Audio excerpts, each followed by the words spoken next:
Let's hear it.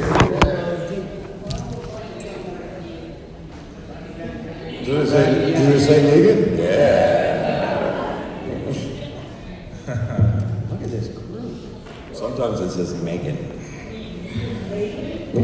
Megan. Autocorrect.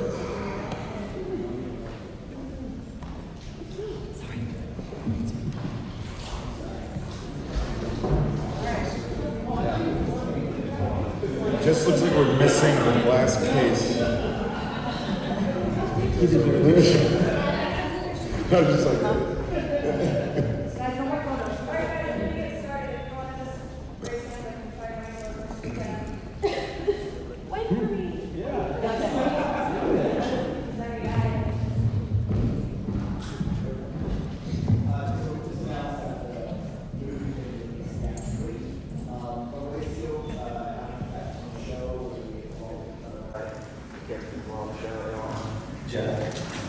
Yes.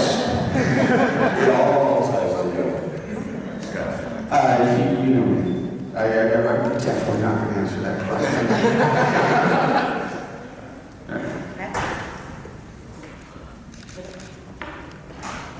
Hi guys, thanks for being here. So, my name's Clyde, I'm from Nursing Social. So I just wanted to ask, how much of a shock was it to lose so many characters all in one episode during a season finale? As a Last year? season 9. Yeah. It was a big deal, for sure. I mean, it's always a big deal when you lose a character on our show, because we are a tight-knit family, and you always kind of see their storyline. You have an idea what storylines are going to go. So when people die on the show, which they do all the time, as you know, it's always a big deal. You know, it changes the dynamic in the room. You know, you get rid of the sofa, like throwing on chairs. So, It's a pure furniture analogy. I was impressed with that analogy. I've never even heard that before. But in this world, just to be sure, everybody is furniture. Yes. It makes a difference. It always makes a difference, of course. And it always resonates as well. So, because, you know, when we came in, we'd obviously lost a huge character, and you still feel the energy of that person there all the time. And so even when we had a big loss last season, episode 15, like, I can't imagine what you guys are going through, because it always feels like it resonates in that person's energy still remains and stays on. So that's kind of cool that that person is always there each time in the story somehow. Yeah, we spoke to Andrew Ligon yesterday. And I said, you know, it's weird that you're not here at Comic-Con because I don't know where to put my room service charges. I used to always just sit in his room like thousands of dollars. And I goes, I want you to know that's the sole reason I left the show. We checked in the other day, and the people that work at the hotel who we have a relationship with now after years of being there, our room, everywhere you open up the toilet seat, there's a picture of Andy. You pull out your bed and take it and go to sleep, and there's a picture of Andy. Like really corny, There are hundreds of pictures of Andy all over our room, and I thought, we both thought that Andy had something to do with it. It was the hotel staff. How you doing today, Jeffrey? Hey buddy, how are you, man? I'm still awake. I'm proud of you. Now, the trailer we saw one shot that was showing Candice Lucille. How did it feel for you to see that?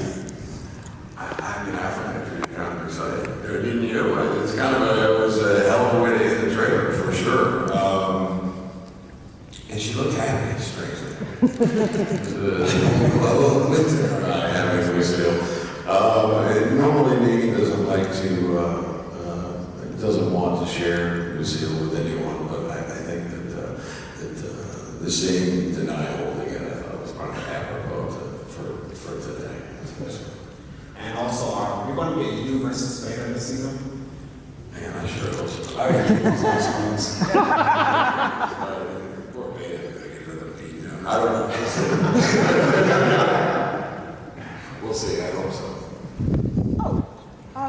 So we were just talking about characters that we lost. Is there a character that you guys were really sad to lose, taking out your connection with the other cast members?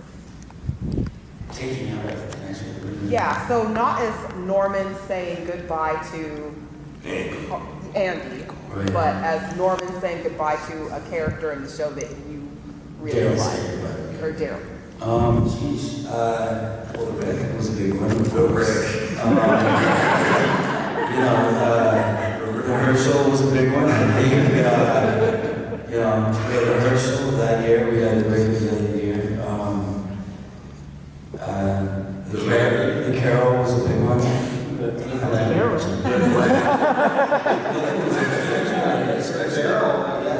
The Abraham. The other one was definitely a storyline. Yeah, I mean, just that moment For him. Daryl losing Glenn. I remember you and Greg working on that shot, and we all were just talking about it, and I just remember seeing it, and it was the way that Daryl reacted was, yeah, that's one of the more painful shots of the show, I think. That was a breaker. Yeah, and you know, the whole time when you're in that cell, naked, and there's a little picture of Glenn in that room. You know, that was rough. Yeah. Sorry. Thanks, buddy.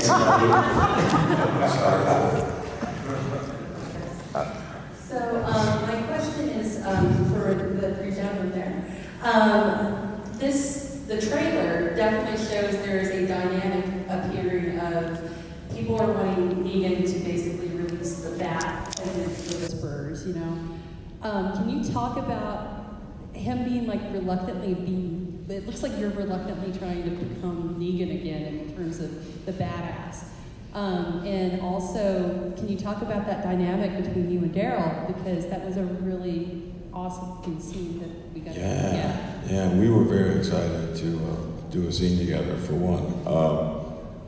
I'm trying to decide if there's reluctance in Negan becoming Negan.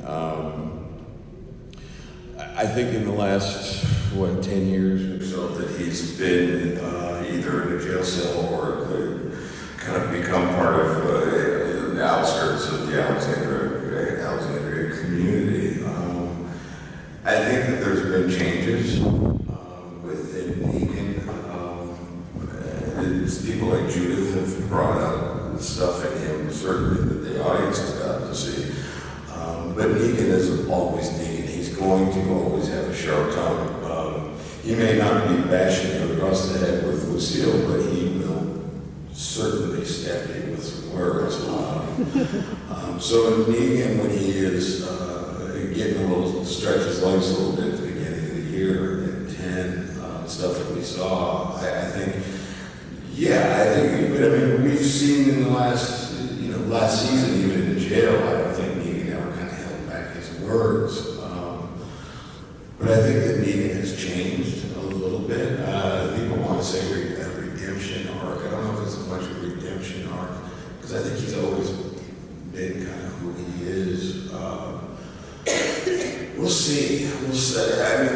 There's no real answer to that. I don't think that he's excited for Negan to be Negan. I think he's going to be battling a bunch of things within himself this season. But as far as getting some stuff with Daryl, I think Negan always loved Daryl. There was something about Daryl, even when I had him locked up, that he respected and liked and really wanted to break him. And when he couldn't, he liked and respected him more.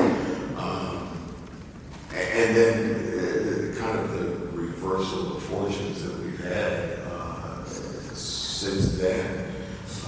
It's sort of, Daryl's on the other side of it. But these men have a very parallel path, Daryl and Negan. There's a very kind of parallel life that they've led. And they're both kind of outsiders in this community. And it's kind of fascinating kind of digging into that a little bit. And I hope we explore it more.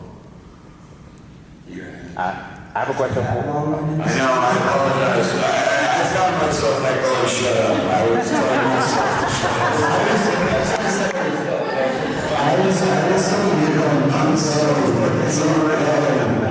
All right, look, I'm the chair, you're the couch. I mean, I think Gerald, I think Jeff is right. I think Gerald and Evie kind of have a similarity somewhere in there. We have a whole big badass woman and a bunch of dudes with dead faces on them. There's a whole bunch of them. We might meet Negan, you know. The wise ass and stuff, I dare probably just get over, to be honest, you know. But, yeah, I like working with Jeff. It's fun. Long way to be fun. As long as he doesn't show up, it's fun. I have a question for Jeffrey. Some more Jeffrey talking time.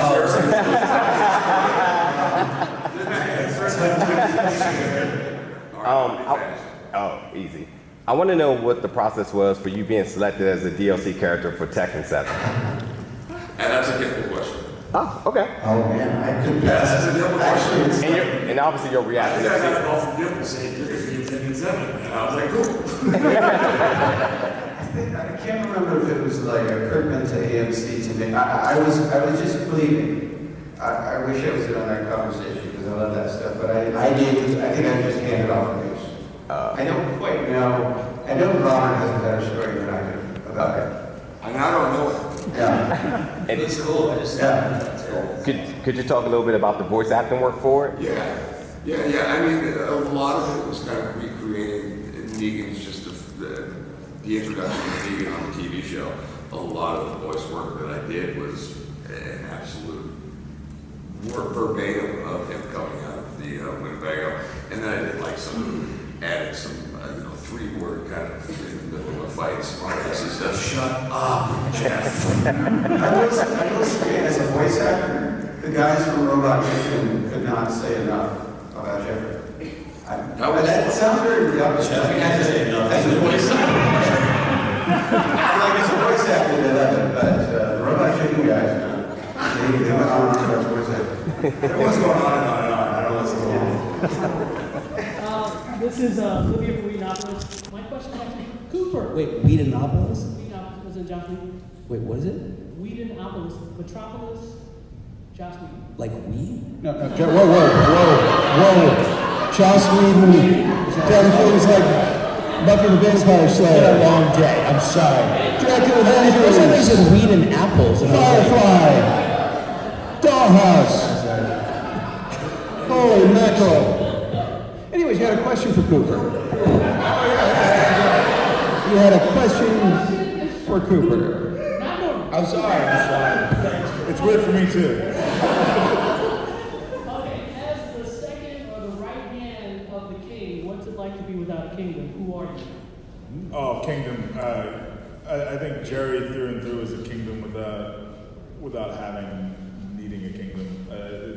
Kingdom was just everybody. So I mean, if Jerry smiles at you, gives you some cobbler, congratulations, you're in the kingdom. That's how kingdom works. I mean, the whole point is, what I love about Jerry is that simple dude, but he knows what he is hard. Like that's why I think he is so happy, and I think it's. Now your phone keeps going.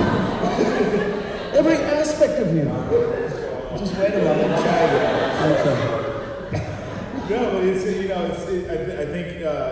think Jerry's very much trying to bring the kingdom wherever they go. So I don't think he's lost. I just think he lost the place that they're king together at duct tape. So that's how I see it, and he sees it. That's great. It works together.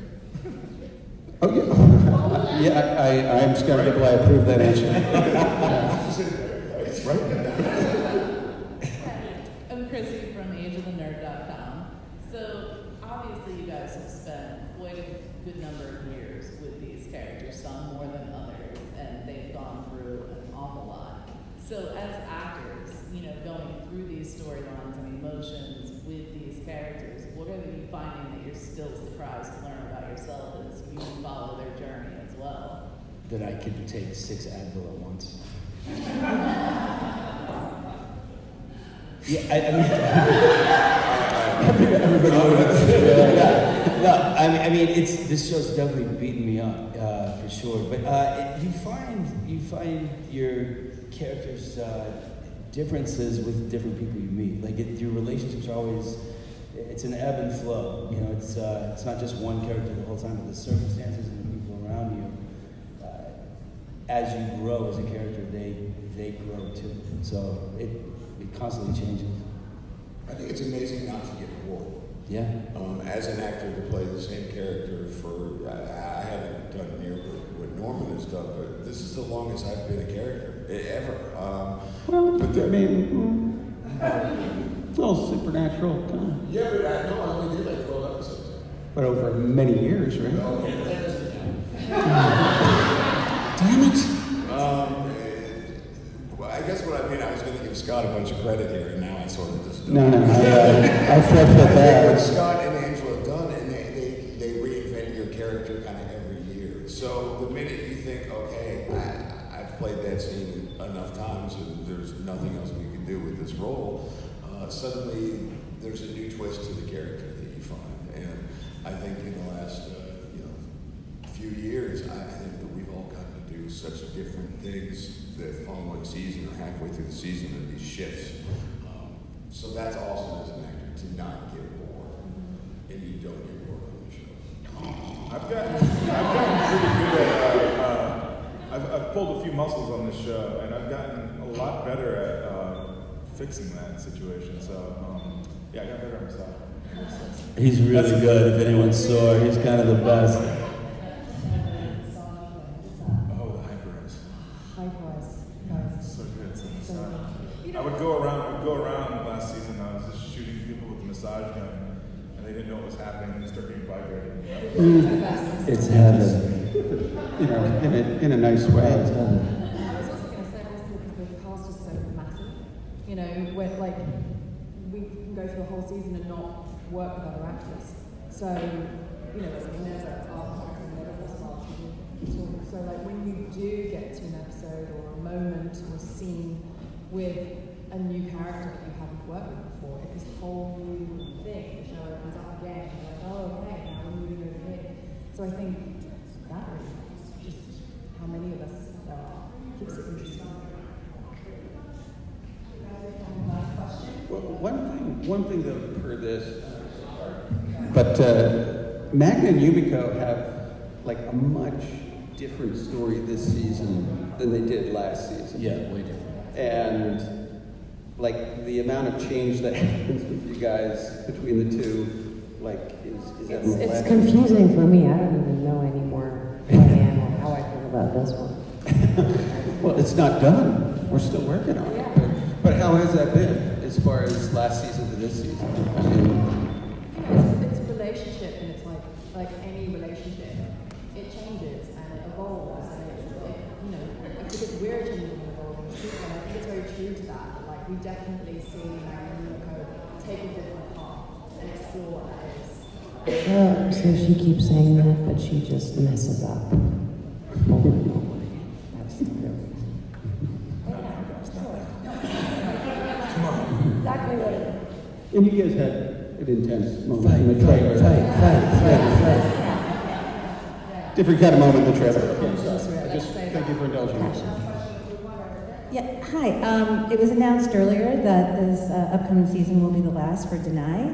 So I was just wondering, have you guys accepted that her days are numbered as a castmate? Have you pushed it out of your mind completely, or is there still a mourning process that you're in the middle of? So I've been begging her to stay since we started the season. Like, you know, she's such a strong character, and she's such a sweet lady, and she's fun to work with, and she's always on point. Like she shows up on set for a tiny scene with a notebook full of notes, and she's, you know, I'm like, what are you doing? That's but she's a joy to be around. I'm gonna miss her as much as I miss Rick, to be honest. She's awesome. I think we all feel like that. For sure, definitely. I'm gonna miss the for the role. It's the hyping up. Oh yeah. No, it's funny because she got that from Andy. Oh, Andy was into that. Yeah. There was a few seasons when it got really catchy. Yeah. It was a choir. By the time I came on, Yeah. It would take like an hour for people to. A lot of yelling, a lot of hand looking at. I came onto this show in the second season, so, the core cast was already there, but Deny came on third season, and I was there for that, and to see her go through her whole arc, and even though that was my second season, it was like, I see you later by then, and it was weird. I feel like within the show, I kind of grew up with her. And I really enjoyed telling the Michonne stories and really working them out with Deny in a lot of ways. And she has some things she's working on now that kind of put her in a writing place. And I'm freaking loving it because I get to see her go through those struggles herself. She told me that you helped her write a letter to a boy. Is that true? Yes, that is true. Yeah, I did some Cyrano work on the side, but she has some amazing things ahead of her, and we're not completely done with her. I'll just say that. What is that? I mean, I will say we're not completely done with like anyone who comes and goes on the show, and you guys will see that as we move on. But she has some amazing things ahead. And in some ways she's suffering like Angela and I suffer, and that's awesome. And she played like every morning in the makeup trailer, she blasts music. She's like, and you'll go in there like 6 a.m. You're like, oh, I'll miss that, to be honest. No dancing anymore. Yeah. And laughter, so much laughter. Should be missed. I was here from Arthur to the Dead. So, Norman, do you think that Daryl would get to see his best friend break one time ever again? Or Scott? I mean, without like saying anything satisfying. No, I'll say this. I mean, you just said, will he ever? I can't rule that out. That is what, no. Have you seen a little film called When Harry Met Sally? That's how they're going to rejoin again. No, whoa, my God, yes. Holy mackerel. I didn't know we had already shot that. Wow. Yeah, but I mean, the kind of stories that we can tell, and the canvas is getting much, much bigger. Okay, maybe not that specifically, but right, okay, maybe. But up until that, the sky is the limit for The Walking Dead, and all of these characters are going to have their stories, and we're going to tell them all. I do like the way that he and I ended on the show. Like that story arc of like this, and then finally, and come on, brother. Like, I love that. I did as well. And that, you know what? Actually, we can circle back to the first question, which is, it's funny, the way that you looked when the bridge blew up, when we were on your face. It's funny, it actually does connect to me all the way back to the way your face looked, the way your expression looked, the way your body looked, when you saw Glenn. Yeah. That there is a connection there. Yeah. And we're sorry that we do that to you so much. Yeah, I'm sorry, man. Yeah. But that was a pretty damn fun scene between Carol and Daryl in the trailer. Correct, yeah. I mean, that's I mean, I was there that day, and I was just sitting there, just grinning, just fanboying out over the whole thing. Okay, you guys are all looking at me like I should stop. I'm gonna stop. Oh wait, Jeffrey, this is how you felt.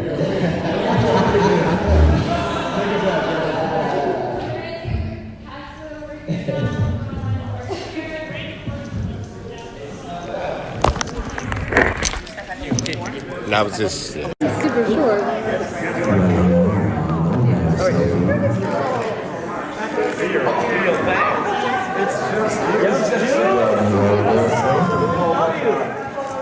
Hello there, lots of. Well, hello there, Sophie. Well, hello there,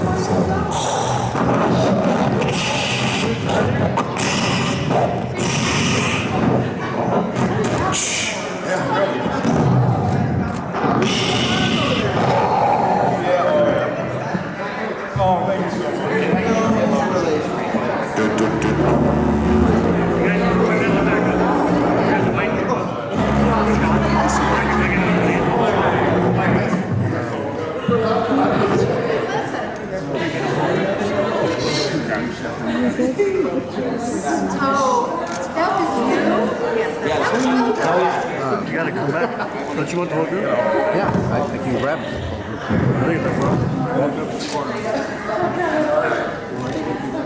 Yeah, I don't know where. You have to come back. I'm waiting for you. Push it. Look, that has to go down. You're Just a helpful suggestion. I make a little too much sense. There you go. I'm gonna call it. I'm gonna call it.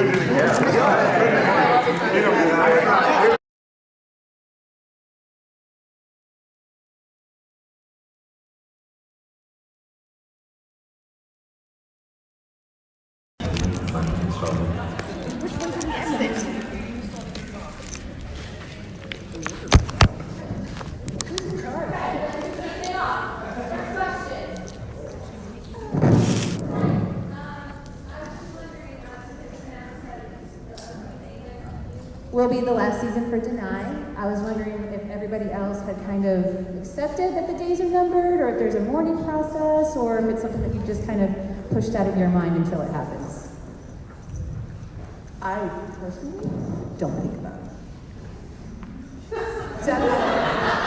I think Denai said it perfectly on stage when she says once you're in the Walking Dead family, you're in the Walking Dead family forever. Yes. And the amazing thing is, we still get together with all the people who, like John Bernthal hasn't been with the show since the second season, and we're still almost as close to him. We just don't see him on set every day. But Denai will be in our lives forever. Next. This upcoming season, are you guys excited about working in the snow? We did the dead quarters yesterday over there, and we got to walk on ice and deal with frozen walkers, some more frozen than others. Are you guys excited to be able to work in the snow? Maybe not be so sweaty, I don't know. It'd be nice. Much more comfortable, I think. It's easier to stay warmer in winter than it is to stay cool.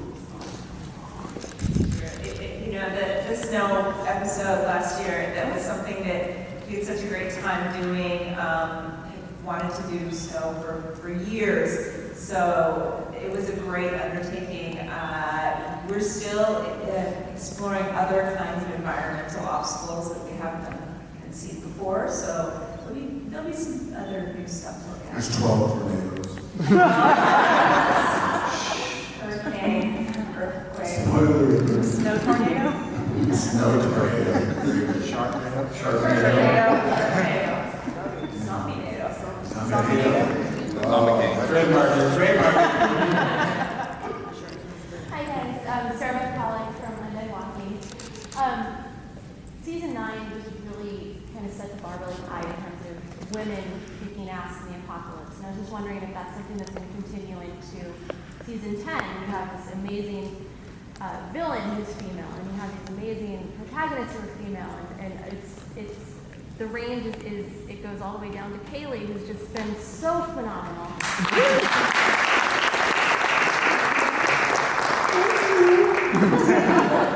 Is that something that's going to continue? I mean, look at these women who are up here. They're amazing. I would love Kaylee to talk a little bit about some of the stuff she's been doing, because I think she's killing it. Well, okay, so I've had a lot more things to do this season since last season it was my introduction and Judith was just getting used to being older. And this season, she had her sword last season and she's had a lot more training, so I get to do a lot more with that. And that's exciting. But you'll see more of that later. I also want to point out that there's this great thing that you may or may not be aware of called Reframe, which is a partnership between Sundance Institute of Los Angeles. And they actually have a set of parameters that determine whether or not a project from a TV show is gender equal. And season 9 and season 10 of The Walking Dead qualified.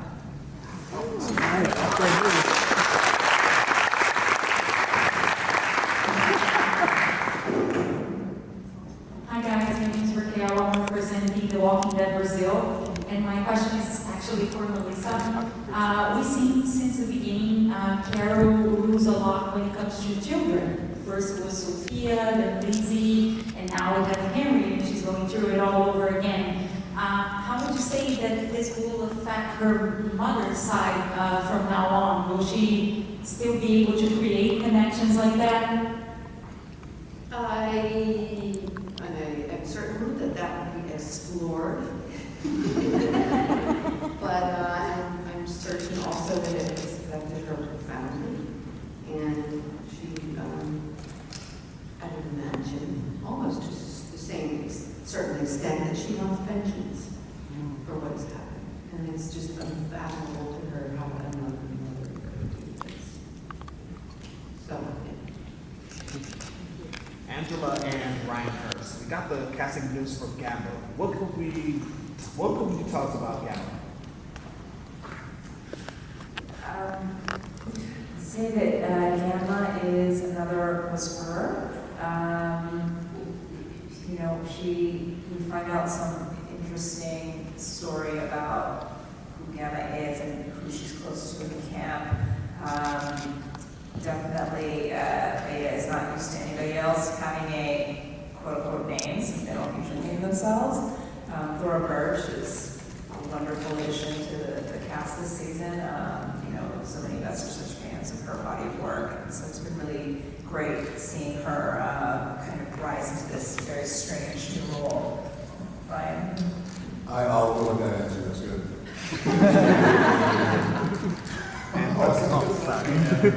She's great, she's wonderful. I mean, we just had a little bit of work together so far. She's phenomenal, she's been wonderful asset. And also, do all the other whisperer names are all the other names are by the Greek alphabet? They actually usually don't have names at all. It's a very special thing to have to be the alpha, the beta, or no, the gamma. Some of them they obviously all had names before the apocalypse. Some of them might sneak around and still refer to each other by each other's names, but in general, no names. So my question is for Melissa and Angela and Gail. I love the kind of mirroring that Alpha does of Carol and how you have an abuse survivor and an abuser who's a woman, and how, you know, even reflected in hair. Carol let her hair grow, he cut hers. Can you talk? I really want to see you guys together in a scene where you just go at it. Can you talk about working together on that and creating that kind of weird duality there? I don't know what all I can say. And even if I say that I don't know what I can say, it kind of says something. That's all I can say.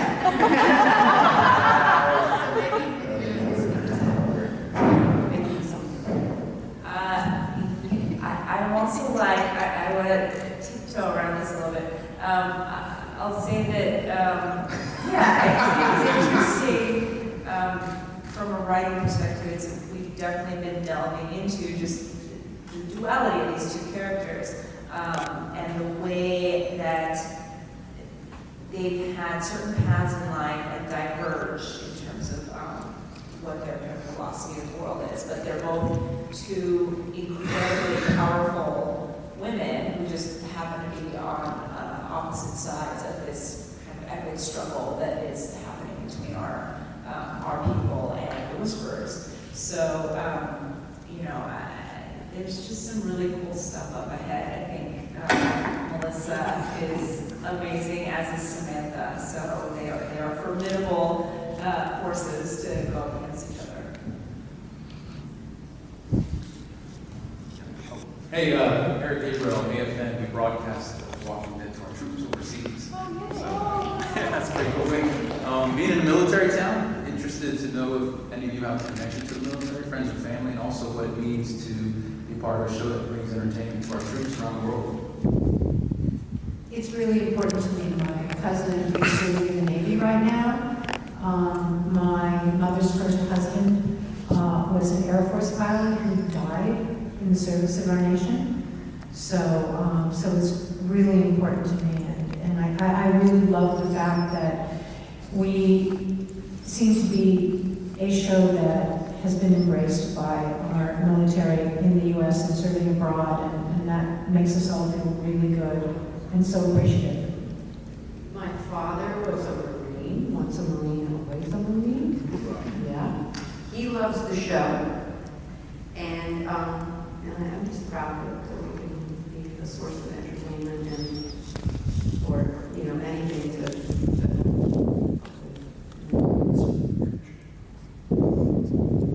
My husband's his father and his grandfather were active military, and you know, many of his cousins and uncles were military as well. So it's also something that's very near and dear to my heart. We had family that was at Camp Pendleton, just out here. A lot of veterans end up working on our show in various capacities. A lot of walkers who are amputees come and work with us, and we're so grateful for them, for their service, and also just getting to work with them in a completely different context in their lives now. It's definitely a cause that I think many people involved with the show just want veterans to have get the care that they need after their service, and you know, we certainly have had characters in the show that have had military backgrounds, and it's just something that we've always been interested in exploring, and a community that we're really grateful to. Brian, here. I was wondering tonight if you finished filming yet, because I think this year, but this year, Andy already had. And if you don't want to say it. And if you haven't, how are you meant to prepare for that? I'm going to answer it, you're getting an answer, which you shouldn't be getting, right? Can't answer that.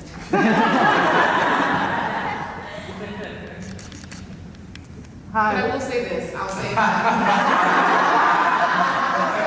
The journey that Angela and her team constructed for Michonne is I'm very, very grateful for it. And it really, I said it earlier, you want to leave, you know, having put everything out there. And they were so generous to me and allowed me that sort of thing. So I'm very thankful.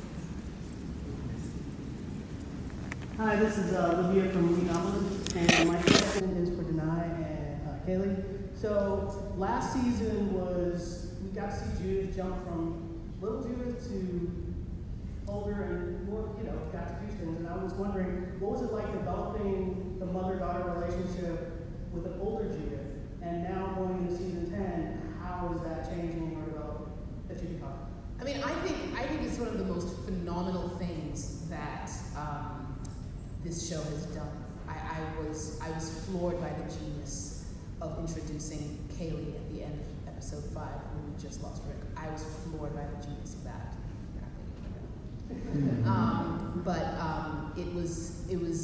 And I will say, my first impressions of Kaylee remain the same as the current ones, which are she's pretty astounding, and there's just I just don't know where you found her or how what you did, but my goodness, and like I mean she also I showed her a picture how she looks just like Sterling Cass, which is just a whole other angle. It was just like kind of amazing.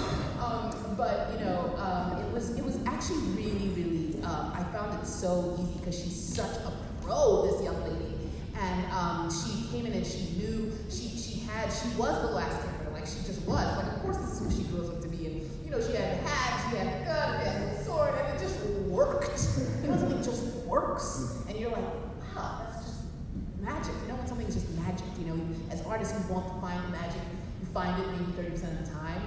This was the magic. So, and then the beauty of it is, it really allowed me. I mean, I don't know why, but I'm thankful for the fact that you know she thinks up. So you know, we hang really easy. I mean, I adore working with her. She's fantastic. Can't say enough. Thank you. I agree. In season 9, I'm agreeing like the same thing with, you know what I'm trying to say.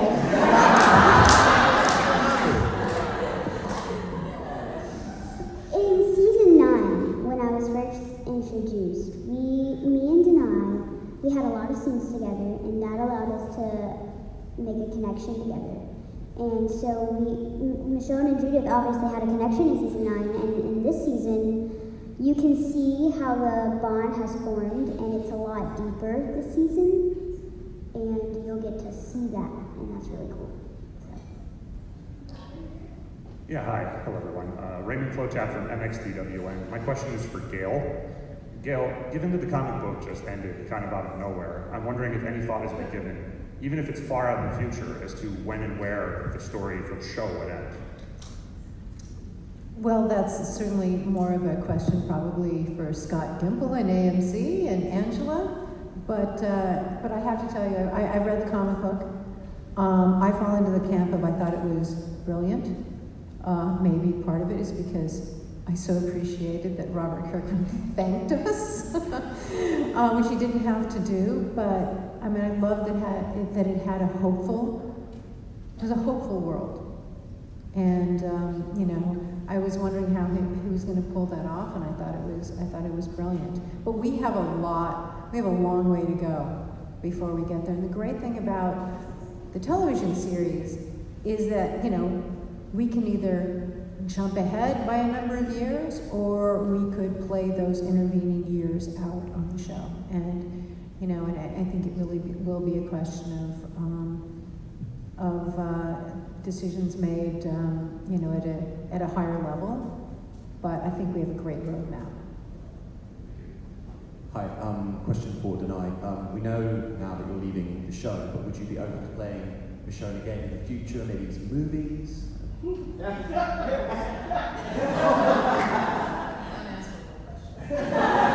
Thought I'd give it a shot. I would be open to playing Michonne in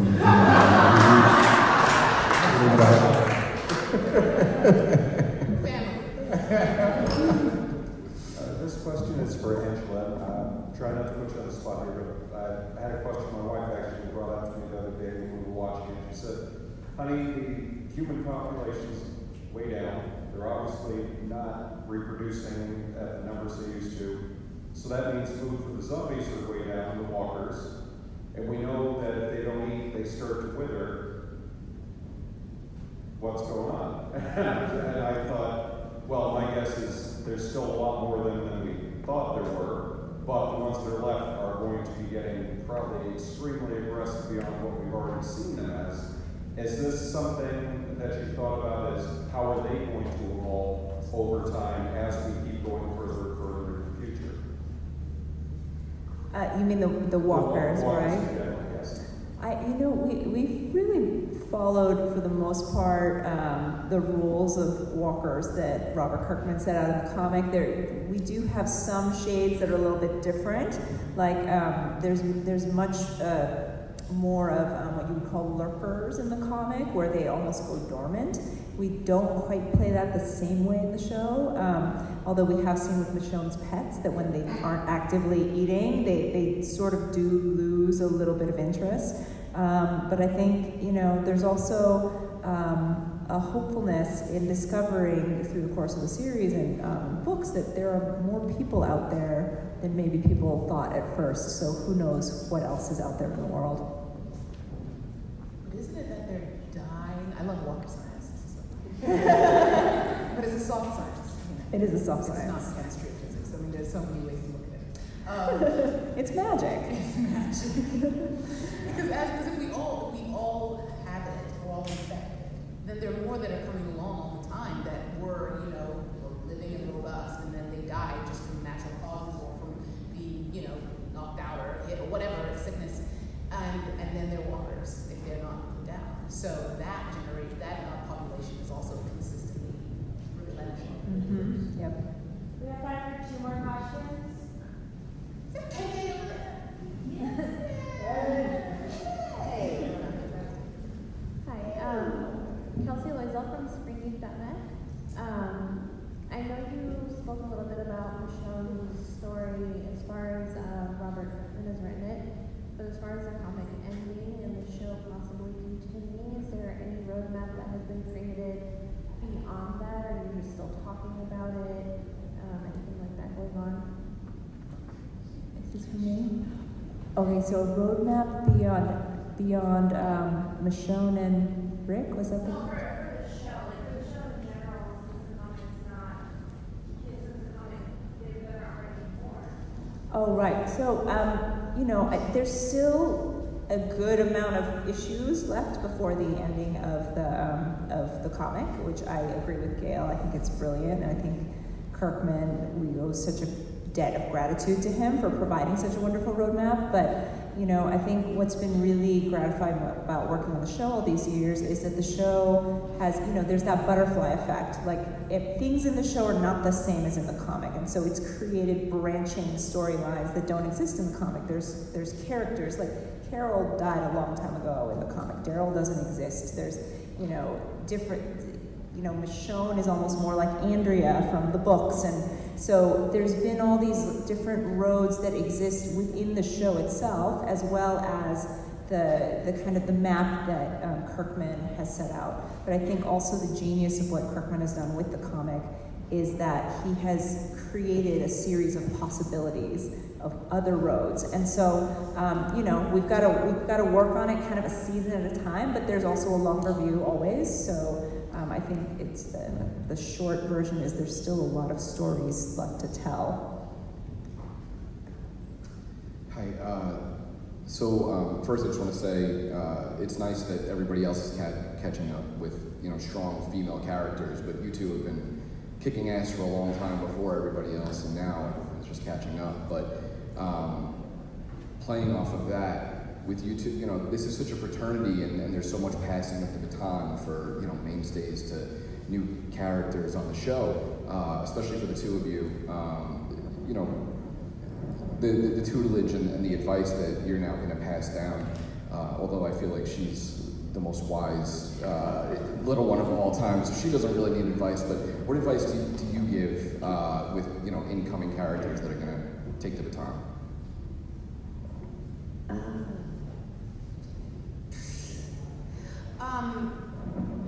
It's so true that a lot of the young women, the women who are cast in the show are very, they're like a Kaylee. They're very self-possessed, and so that's how they came in clear and understanding what they got, what they had to bring. So the conversations are more collaborative rather than passing things on and supportive.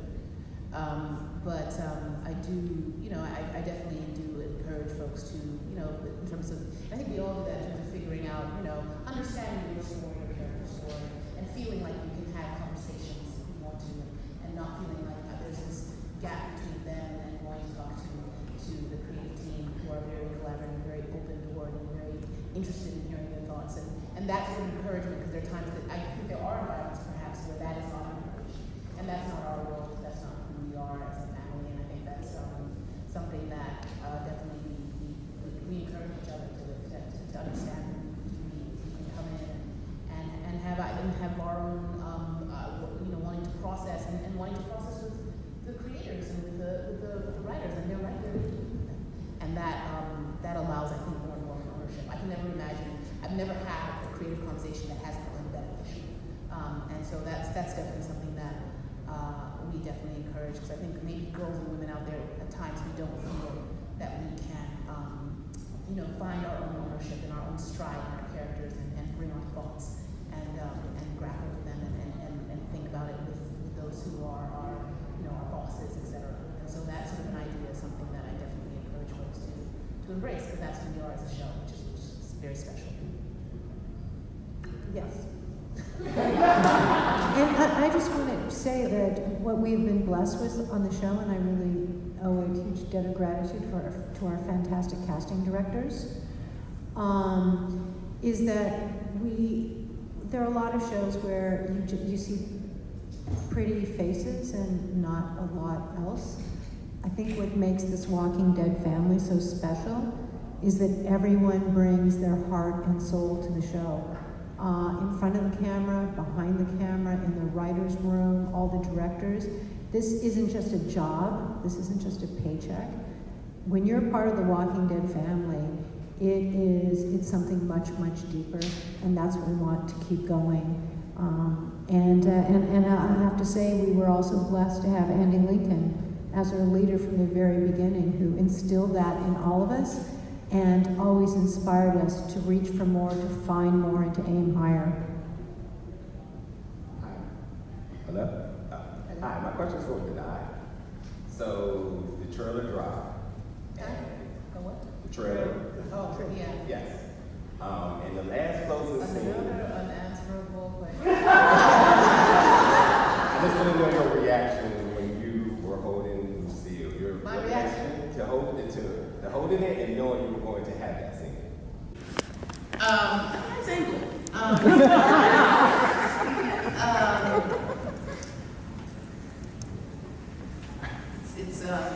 It's great storytelling. I just have to hand it to my boss over there on the right.